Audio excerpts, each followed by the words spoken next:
baga. Because ito ay hindi natin malaman kung anong uri ng isda. So maaring ibigay mo ang totoong kulay katulad ng nasa itak, nasa ano, 'di ba? So huwag kayong gagawa ng isang o kukuha ng isang larawan katulad ng larawan na ano na ng isang bata pero ang kulay ng skin ay gabi ka brown mo o gabi ka puwa mo nagka-rashes ang bata. So maging realidad tayo. So dito first is balikan natin ang sa kanya, di ba? So ibig sabihin ito yung pinakauna na makikita sa module, ang balikan natin or tinatawag natin sa lesson plan na Balik-aral. review. So yun pala dapat ay review. So pakinggan natin, meron siya dito and then kilalanin natin and then because ipakita ko lang sa inyo mamaya. Okay, ganito. Ang estilo dito ay hindi katulad sa atin na ginawa, di ba? Yung sa atin kay Morag, nag-isa din kalapida ang font, di ba? Ang font natin is 110, di ba? So meron ditong ano, kung makikita natin, simple lang talaga siya, di ba? Pinakita niya ang mga letra, mga patinig, o pagsama-sama ng mga letra upang makabuo ng isang panting. So, ganyan lang. Ang font size dito is 12, di ba? Kita niyo yung 12. Okay, so ganon, yun lang, sagutin natin. There are 8 pages, di ba? So, ito yung gagawin natin. Is balikan natin. So, ito yung maikling pagsasanay o balik-aral o pamatulungan kang maiugnay ang kasalukuyang aralin mo sa unang leksyon. Or maaaring ang isang review naman, kung wala pa kung first aralin, so pwede na siya, kahit ano lang. Okay pa day. So, halimbawa ganito. Di ba ito ginawa natin? Oo. So, huwag na natin kulayan itong pagsasanay 1. So, diretso na tayo sa panuto. Kung halimbawa, balikan natin and then, diretso na tayo sa pagsasanay. So, okay lang ito din, yung naka-letter T, A, S, kung depende kung anong paksa naka-assign sa inyo. And then, number 1 palagi ay ibigay ang tamang sagot as their guide, di ba? So, ganito. So, makikita natin o tatalakay natin ano ang font ng bawat art o ng bawat text. So, kung meron tayong hindi to siya pwede na 6, dapat 5, 5, no?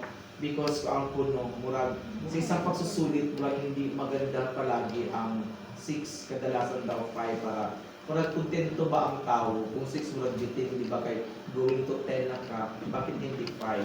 So 5 lang, kung 10 dyan ang ilagay mo, minimum tayo, maximum ang pala na lang tayo, 10 tayo sa balik-aral lahat.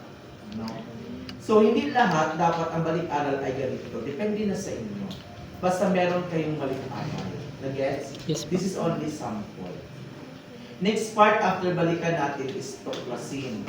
Sa bahaging ito, ang bagong aralin ay ipakilala sa inyo sa maraming paraan tulad ng tula, kwento, awitin, pambukas na suliranin, gawain or isang sitwasyon. So depende na sa inyo kung paano, but this is considered as exercises or gawain pa rin, no? So ito yung halimbawa. So panuto bilugan ang tamang larawan ayon sa salita. So kung dito sa una ilalagay nila ang unang tunog ng isang larawan, dito naman is titingnan na nila kung ano ba ang kaangkop na salita na nasa larawan, di ba? Okay, so yun ang halimbawa ng tuklasin. Next tayo is suliin or kilalanin. So dito parang ito na yung natin. So pwede siyang kilalanin natin, huwag na lang itong word suliin natin. Kilalanin natin na lang ang gagamitin natin. So sa kilalanin natin, ito yung tinatawag na abstraction. Ibig sabihin, dito na natin ilahat kung ano ang topic na meron tayo. Gets? Okay, so halimbawa dito. Halimbawa ang topic mo is pagsama-sama ng tunog T, S at A, di ba? So ang una mo ipapakita is katinig-patinig. Ito yung sa English na CV or consonant vowel, consonant, di ba? So katinig, so kapag tunog talaga meron siyang slash, di ba? Ibig sabihin, gabay ito ng guro na sasabihin na dito kung ano ang tunog ng ka, ng a at ng m, di ba?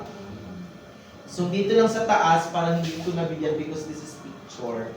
So ganito ang tama, di ba? So sa pinakauna is imulat natin ang bata sa pagsama-sama ng tunog. Mula sa katinig, patinig, katinig, patinig, katinig. No? So for example, ang na-assign sa iyo is only letter T. Ganon, letter T lang. So lahat ng letra dyan sa katinig, magsisimula siya sa letter T na pwede niyong pagsamahin sa tati, ti, tuto. Di ba? Yun lang. Din, or, ot, at, it, ot, ano ba? Basta ganyan. So, doon lang dapat maghalo-halo sa katinig. Katinig, patinig. Punta tayo sa katinig, patinig, katinig. So, ibig sabihin, kapag ti ang sayo, gagawa ka ng isang salitang tatlo lang. Halimbawa ito, ano pa ba yung, pwede nyo isama sa tunog na ti, no? Na makabuo kayo ng isang tunog, mas, mat, di ba? O depende na sa inyo. Dito kibali, hindi pa natin ipapakita sa bata ang isang salita, ang pagsama-sama pa ng tunog, no? Na paglalabanan sa katinig, patinig at katinig. So, itatalakay natin mamaya kung anong pwede niya isama na kalapit na letra. So, katinig, patinig, katinig. Next tayo is mga salitang nagsisimula sa tunog ng letter T. Ito na. So, ibig sabihin, makakaroon na tayo ng pagmula or vocabulary ng isang bata mula sa salita, pagsama-sama ng tunog, to salita, to larawan. Diba? So, nakakaroon na siya ng pagmulat na mula sa kanyang binasa ng palapat pagtiligan, to salita hanggang makalarawan ito. Ay mo din niya ang pasabot ani, di ba? So, pwede natin hindi siya i-box, no? Halimbawa, ta plus ta, tata, so ito yung tata, di ba? Pero, huwag masyadong gawing ta talaga itong tata mo because hindi lahat ng itong larawan is tata, di ba? Depende na sa inyo kung tata talaga yan, o namahala na kayo, basta kayo, okay, basta tata, bata siya, di ba? Oo, tata. Pero, ayusin ninyo ang nasa larawan, no? Halimbawa, ganito. Kasi ito kadalasan nakikita. Because ang lahat ng tao talaga ay makamusga. Halimbawa ganito, so kung ito yung larawan ng tata mo, dapat klaro dito ang kamay. Or klaro siya buong katawan. Kaya kung inana na siya man siya, galap kung galing nga bata, di ba? O pwede na siya, kung inana siya, basta makita iyang kamot, or iyang tiil, or intiro lawas sa bata, that's tata. And then, basta pag-abot niya, ang kulay ng kanyang tiil ay blue na, hindi na siya. Diba? So, kung nakasapatos siya, mas maayo. Pero, kukuha lang kayo ng mga larawan na akit talaga or hindi ka masyadong pamusgaan. Diba? Nakikita niyo sa mga module, di ba may pangakong sa malinaw alin na lakit man, di ba? Because, feeling natin yun na yun, pero ang tao talaga ay magpamusga. So, ta plus sa, tasa, sa dito aasa para siyang nagdarasal, di ba? So, gawin mo siya na parang aasa talaga. Pero ang aasa dito ay hindi siya kabilang sa tia. So, dapat ang mabubuo dito ay may litrang T talaga. Kung T ang nasa subject mo, yung T talaga kadalasan ng majority na kabilang doon. Taas ito, o kito, taas, kikita, sat, di ba? So, pagkatapos natin may lahat ang salita,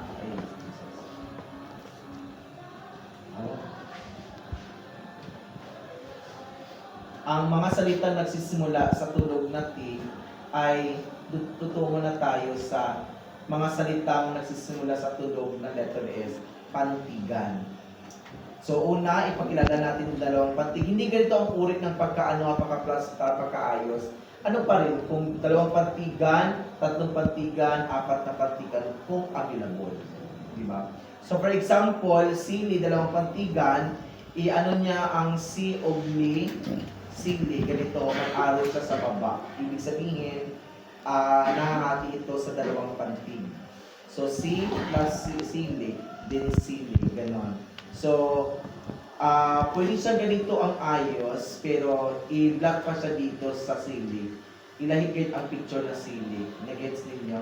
Kung naka-table siya, ang S, i-arrow mo sa sili, or plus lang, sili, and then sili. Huwag na siyang bigyan ng ibang kulay, black lang. No? So, ganito. Kung letter T, kung letter S yan. So, ganun din sa tatlong pantig, 4 na pantig, no? Mga minimum of 5 lang dito sa bawat halimbawa. Nagets? Okay. So, kung tatay, pagtapos natin maipakita ang pantigan, kung sa tingin niyo ginagamit ang pagtulong na salita o sign words, ibigay ninyo. Kaya nito makikita sa bandang huli kapag ginagamit na ito sa pangungusap. Kung ang ano ay hindi kabilang doon, huwag mong isama. Diba? So, halimbawa, ang. So, pagtulong na salita ang, huwag na itong lagyan ng mga palamuti ang, direkto lang sa ang. So, huwag na siyang masyadong lagyan ng mga table. So, ang tasa, i-underline ang para ma-identify niya kung sino pinutukoy dito. Tata, so ang tata. So ang tasa, ganito. So kung ano yon, so ito iayos lang kung ang anong gagamitin mo, iayos lang kung paano gagamitin ang ano bilang pantukoy sa pangungusap. So si Ana ay sumasayaw. Ano ang ginagawa ni Ana? So dito, sumasayaw. Double picture na sumasayaw. Basta wag na siyang masyadong bigyan pa ng mga ano. Basta may, okay, wala lang. Nebulizer na kadamo. Laban lang, okay, so ganito ang halimbawa. Pero wag na siya masyadong ilagay sa mga palamuti, ha. Okay, pagkatapos ay pagyamanin. So ito naman yung pagyamanin, ito na yung iba't ibang gawain. Kung natutukoy ba ng bata ating paksa. So halimbawa, gawain 1, pagyamanin, binubuo ito ng mga gawain para sa malayong pagsasanay upang mapagtibay ang iyong pag-unawa at mga kasanayan sa paksa. Maaari mong iwasto ang mga sagot mo sa pagsasanay, ngunit ang susi sa pagwasto sa huling bahagi ng module. Okay, so pagsasanay 1, iba-iba ang panuto. So halimbawa sa pagsasanay 1, dito natin titingnan, no? So, isulat ang nawawalang pantig upang makabuo ng salita. So, tinalakay naman natin doon ang pantigan ng salita, di ba? So, pwede siya. So, kung hanapin dito kung anong kaangkop na nawawalang pantig, maaaring niyang ganon. So, maganda ito. So, gawain ito naman, ay ganito pa rin. So, tinalakay natin ang pantulog na salita ang. So, maaaring siya pwede natin ano. So ano ang dapat? Isulat ang o mga ayon sa larawan sa kanan or ang kung na gamit, no? At kapag gagawa tayo ng ng panutulog plano, di ba? Kahit sa resulta natin na kailangan na ang pagawa sa panutulog ay dapat direkta at laro na naisip pagawa.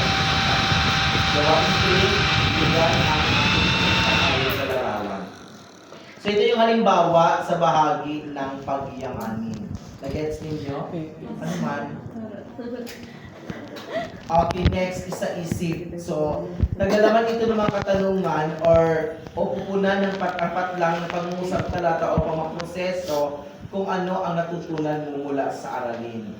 So, halimbawa, ito na. Halimbawa, ito yung ano mo. Ito yung sa part mo ng isa-isip. So, gumawa ka ng isang pangungusap.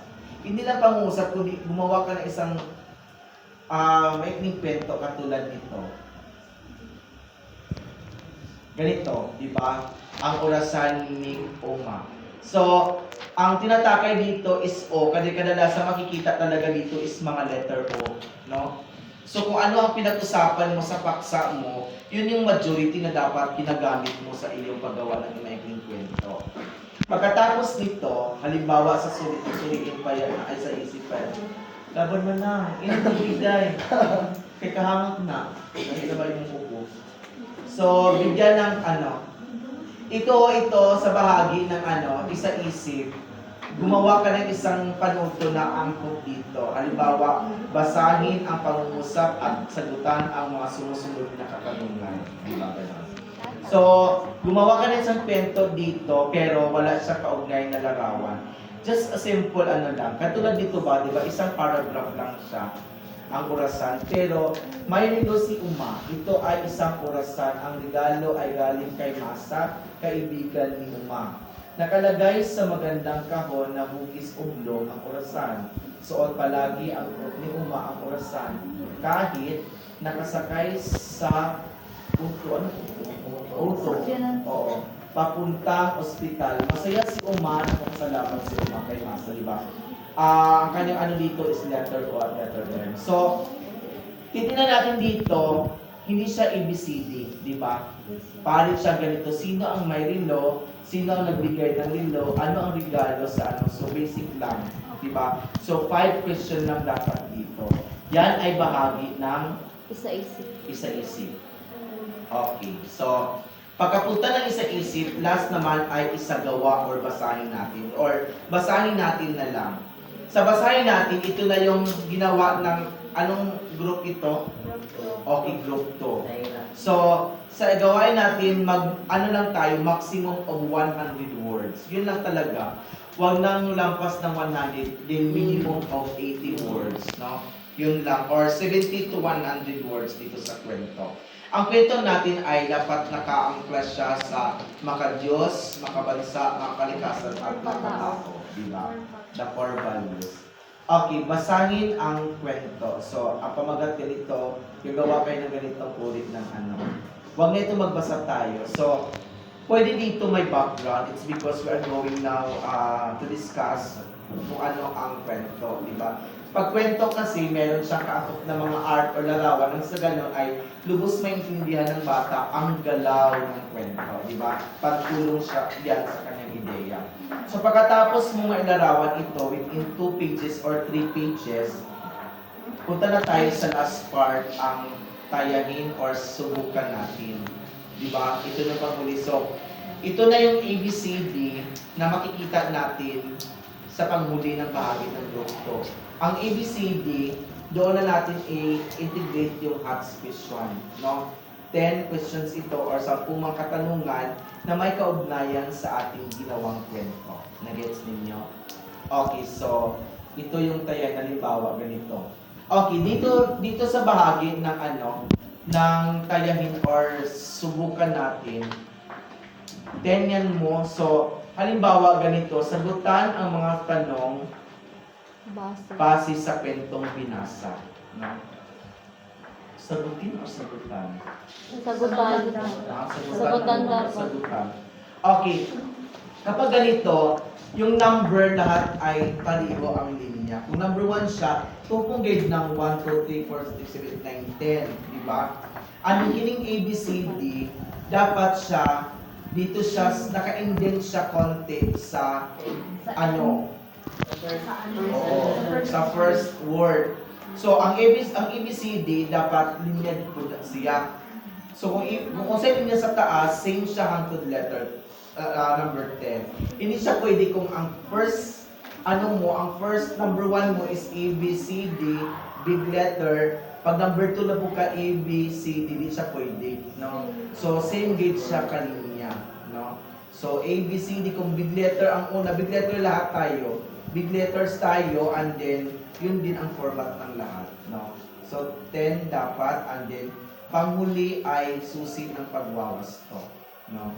So ang pagsusi ng pagwawasto mula sa pinakataas hanggang sa tayain natin, no? So ito yung gagawin natin, ang Marongko approach. Ang Marongko approach ay hindi siya pakasunod-sunod ng alphabet, because